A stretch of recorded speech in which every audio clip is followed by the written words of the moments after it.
John Brown's got another special for you, Paul. Yeah, I'm excited about this one. Finally, some respect for ACT here. That's right. And, you know, the special is fantastic, right? The ACT cans, Paul, I'm going to have you talk about ACT as soon as I'm done telling this, but are going to be triple QV on the ACT cans through Monday. So you want to get on it now. ACT cans through Monday. I'll post the details in the comments. Tell us, Paul, why should we drink ACT? Listen, Sean, it is the feel-good energy drink. You drink one of those and you just feel like $1 million. So it's not Red Bull where it's got a lot of chemicals in it. It's actually the world's first healthy energy drink. So you drink one of those and you just feel amazing. And it doesn't give you wings like Red Bull does, but it just puts you right back to where you're supposed to be. And it's actually a great segue into the next speaker. Because Dr. Wallach is the legend that gets to the root cause of things. So what Dr. Wallach has done is researched what minerals, what vitamins, what amino acids are the root cause of us being tired. Now, the number one cause of people being tired is the lack of certain minerals, certain vitamins, and certain amino acids, which are in this ACT drink. So when you drink one of these, you just feel awesome again, because it's replenishing the root cause of why you're tired in the first place. So as I mentioned, our next speaker is the legend, Dr. Wallach. So back in 1995, I got this audio cassette in the mail called Dead Doctors Don't Lie. It's the greatest health recording of all time, greatest health lecture. It has changed millions of lives. I have actually dedicated my entire life to sharing this message with people. I share this message with people every single day. Dr. Wallach has connected over 900 different diseases to nutritional deficiency. And again, he asked the question, why? Why are people having these problems? So he traced it back and didn't just put a piece of duct tape over the problem. He found the root cause of why these problems are happening in the first place. He's one of the greatest veterinarian doctors of all time. He has a book in the Smithsonian Institute. He has dozens of books he's written and a new book coming out. We're probably going to talk about that for maybe a moment today. You got to go watch this thing called The Audacity of Health. It's a documentary, 40 minutes long, best 40 minutes you'll ever spend in your life learning about this legend. I am beyond grateful for this man. I have had the privilege of touring with him and being on the road with him. And he's an unbelievable. Like I cannot even keep up with this man. He's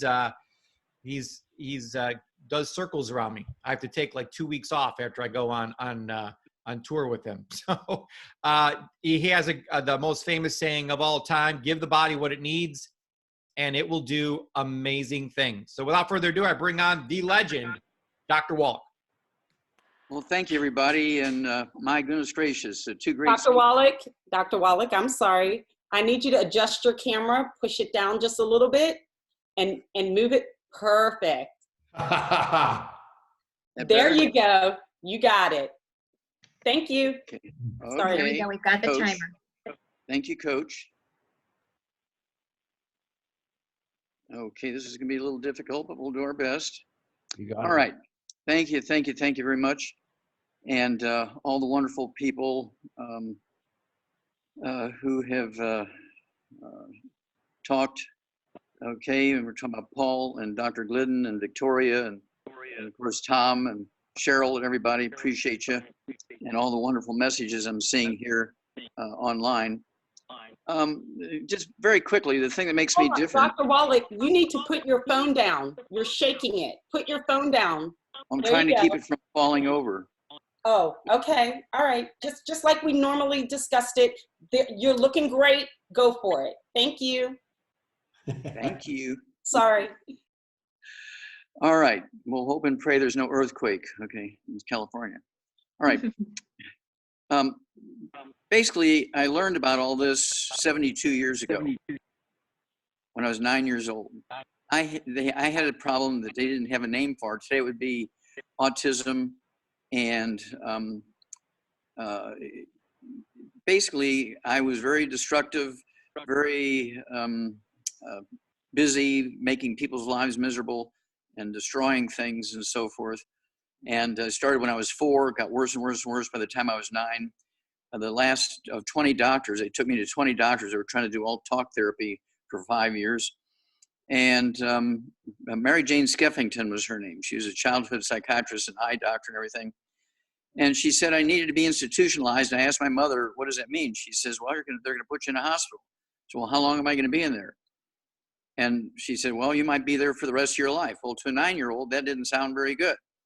So I went home that night, and everybody else went to sleep. We lived on a little Angus farm in Missouri, and everybody else went to sleep.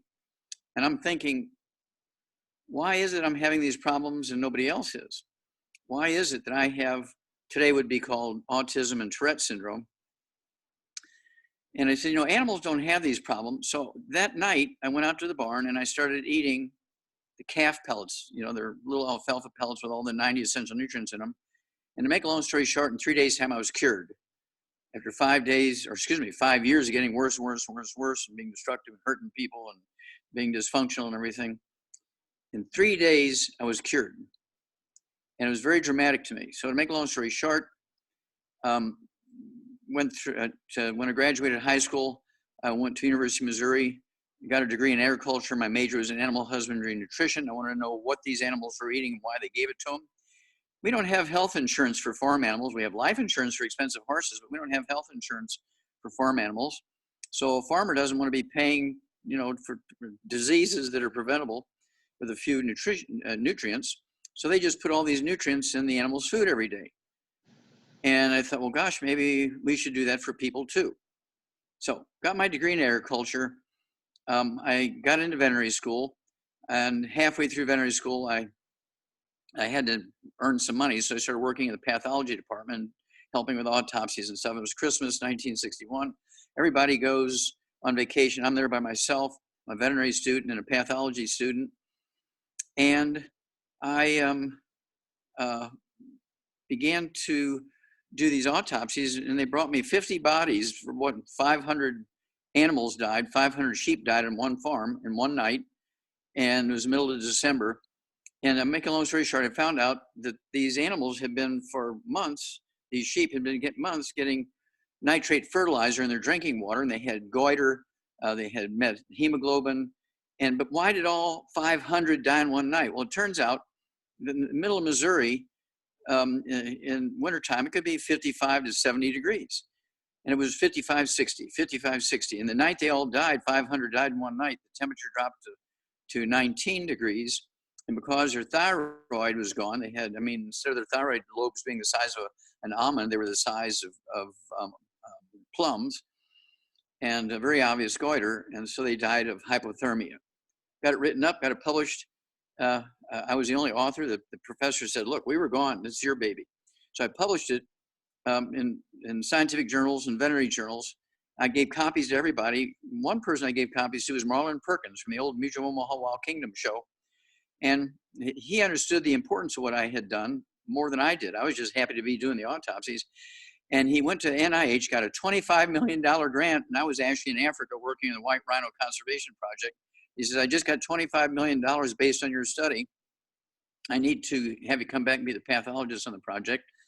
Over a 10-year period at Washington University in St. Louis, did 20,000 autopsies,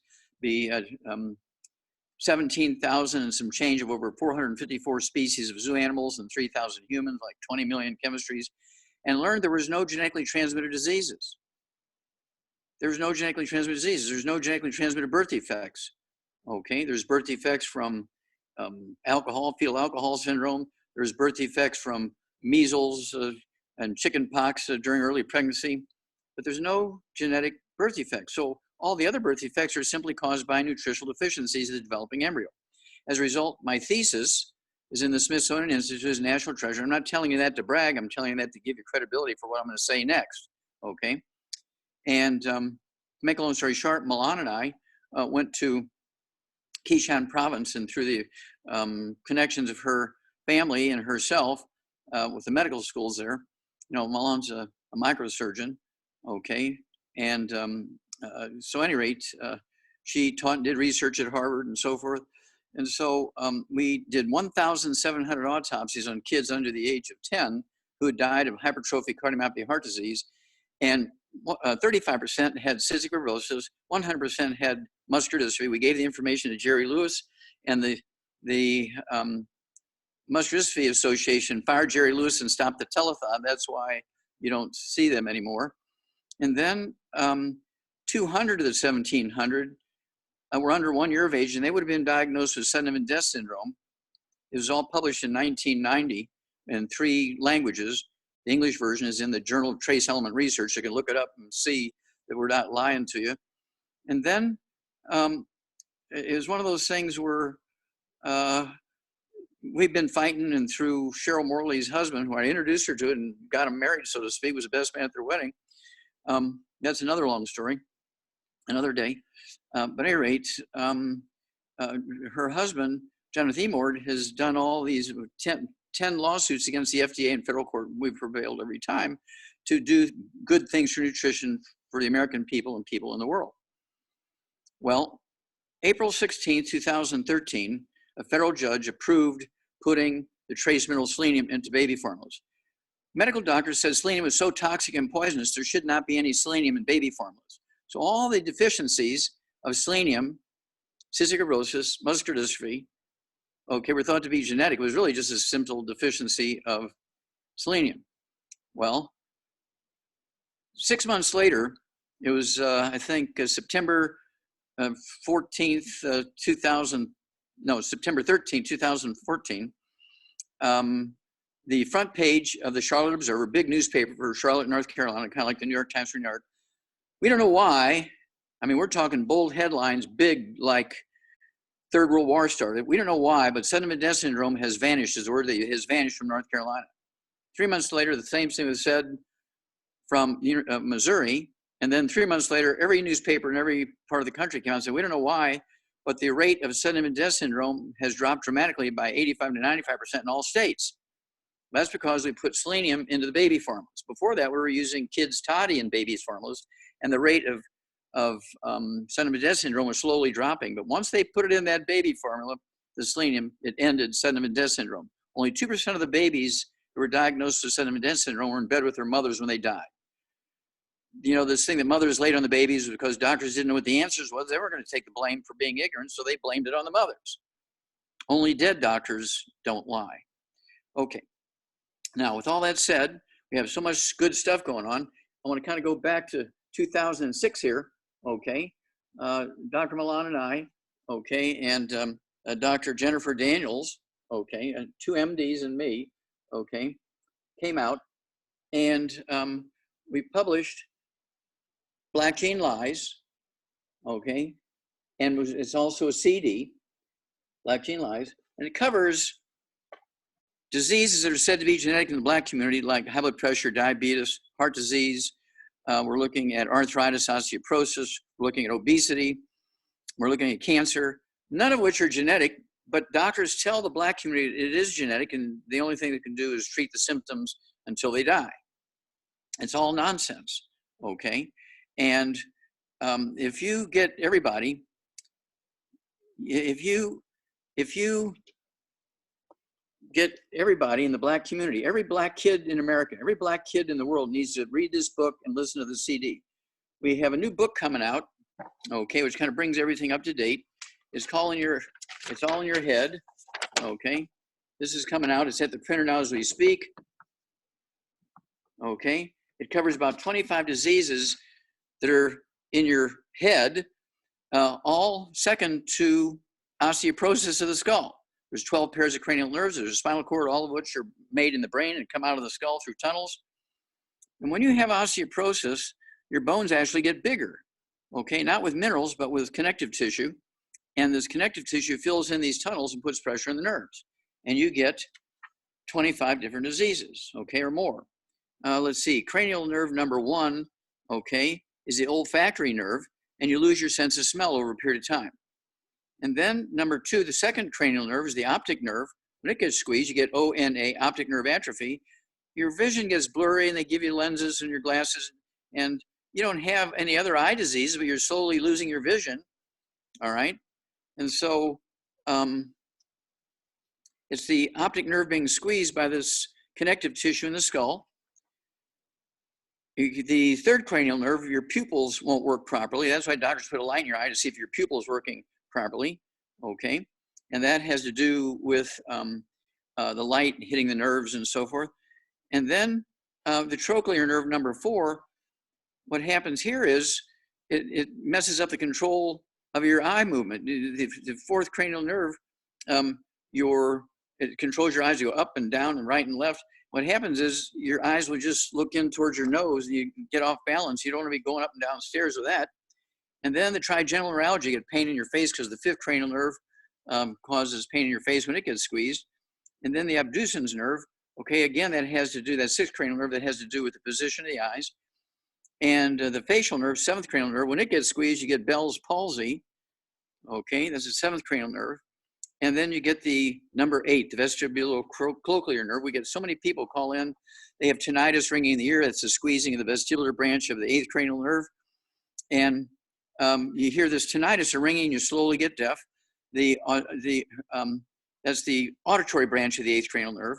The vestibular branch of the 8th cranial nerve, you get balance problems. It used to be called vertigo or Meniere's disease. Now it's called Wallach's vertigo because it's not an autoimmune disease or genetic disease like doctors will say. It's just simply squeezing that vestibular branch of the 8th cranial nerve. And then the 9th cranial nerve, the glossopharyngeal nerve, your voice changes, you hear, and people get older, they kind of speak funny and everything. That's because that 9th cranial nerve is being squeezed and it controls your vocal cord and your larynx. And people say, I feel like I've got something in my throat. I swallow and I can't get rid of that feeling. The 10th cranial nerve, the vagus nerve, is a big one. It's the longest cranial nerve. It goes from your brain all the way down to your tailbone. And when it gets squeezed, you get things like hiccups. The branch of the 10th cranial nerve, the vagus nerve, that's being squeezed is the recurrent nerve, okay? You get atrial fibrillation. Your heart does flips and flops and things. There's a congressman from Baltimore, Maryland, okay, by the name of Elijah Cummings, okay? He was a congressman in Maryland for over 20 years, and he had this osteoporosis of the skull, causing him to have atrial fibrillation, heart bouncing around. They anesthetized him, cut his chest open, and he was using a soldering iron to try and kill portions of his heart to stop it from doing weird things. And they killed him on the table. Just 4 osteoporosis. minutes, Doc. 4 minutes. 4 minutes. Okay. So, at any rate, then the spinal cord, when it gets squeezed, used to be Erb's palsy. Babies are born with it. They're sort of paralyzed from the neck down. Okay. And you can get it as an older person. They'll say, oh, you have carpal tunnel syndrome, right? And I urge you to contact all of your people, especially, and we have Spanish stuff. The CD, Dead Doctors Don't Lie, is in 9 languages. We need to get this information out there. We have 5,000 products to deal with over 900 different diseases. We do have one more thing I want to share with you, a little book called Wall Street for Kids, 5th grade reading level. It teaches you how to build a business, get the tax breaks of billionaires, make your longevity business a willable asset. It doesn't get any better than that. Really, really, really, now we have Zoom, we have Facebook, we have all this stuff in addition to live meetings. Please get this information out. We have tools. We have, this will be the 15th book we have coming out. People say, I'm not a doctor, I'm not a nurse, I don't know what to do. Everybody will give the same answer to the same question if they use the same tools. And I cannot thank our team for putting all this together and doing great stuff. God bless each and every one of you and look forward to working with you for over 300 years. Keep him on. We're going to keep you on for a minute. Everybody is going crazy in the comments. You are a true world, not American hero, a true world hero, sir. And oh, thank you. What's your hat say? I'm telling you, he is at home and he is promoting. And Dr. Wallach knows if he's not promoting, nobody else is. And the name of the game is he makes hundreds of calls a day. I am telling you, he is everything we all want to be when we grow up. He doesn't rely on technology. He uses a telephone. He goes to meetings. And I am telling you, it is 90 for life all the time. And I love the no gluten message because the world really needs that no gluten message right now, don't they, Doc? Yeah, well, let me take, if I may, 1 minute on the gluten issue. Sure. Okay, you know, we have all these pre-existing conditions that are, you know, set you up for pandemics and all these other diseases and being killed by doctors because, you know, when you have all these pre-existing conditions, you go to the doctor and he said, oh, you have high blood pressure, I'm going to give you this medication, the medication kills you. Oh, I have diabetes. They gave me medication, medication killed me, and so forth. Well, the beauty is that all of these pre-existing conditions are not genetic. Remember, there's no genetic diseases. These are all nutritional deficiency diseases. And so a hair analysis, the book Rare Earths Forbidden Cures, chapter 11 tells you how to collect the hair, where to ship it, how to determine if you're not absorbing anything, what nutrients are low, so you have to give extra and so on. It's an amazing thing, that little hair analysis. Now, I'm going to talk about one little disease here, okay?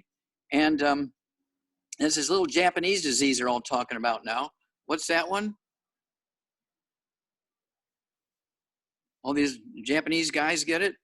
What is it? Kawasaki's disease. Kawasaki's disease. There you go. Somebody knew it. Okay, Kawasaki's disease. They get aneurysms. 5-year-olds get aneurysms. They get artery disease. And they say, oh, it's an autoimmune disease. No, it's a simple deficiency of a single nutrient. We have literally millions of experiments in the animal industry with every species of animal you can think of. And one single mineral deficiency causes what they call Kawasaki disease in humans. You do a hair analysis on all your kids and see if they're, you know, what they're deficient in or if they're doing everything right. If they are taking all the 90 essential nutrients and they're not absorbing anything, all the nutrients will be low because, again, you are what you absorb. And the gluten will destroy the lining of your intestines. It's not an on-off switch. The gluten destroys your intestine over a period of years. See, people say, I've been eating oatmeal for breakfast for 50 years. Why suddenly isn't it a problem? Well, because now you have 85% of your intestine destroyed. Whereas when you were a 4-year-old, you could get diseases and it was like a common cold. Today, you're 80 years old, you get that same disease, it kills you. Right. Because you can't get enough nutrition to build antibodies and white blood cells to kill viruses and bacteria and all the other stuff. Okay? And so this is not difficult, but you got to get off all the bad foods as well as taking the good foods, okay? I've been taking the 90 essential nutrients and been gluten-free for 72 years. Wow. I'm 80 years old. I don't have any wrinkles, okay? Yeah. No facelifts. And a lot of energy. Yeah, a lot of energy. I have all my teeth except one, which was knocked out in a fight. And you should have seen the other 3 guys. I love it. You are a true warrior, Dr. Wallach, and we appreciate you so much. You are our leader. You are our captain. And we would be in a bad place without you. So thank you for all that you do. And I know this next gentleman coming up to speak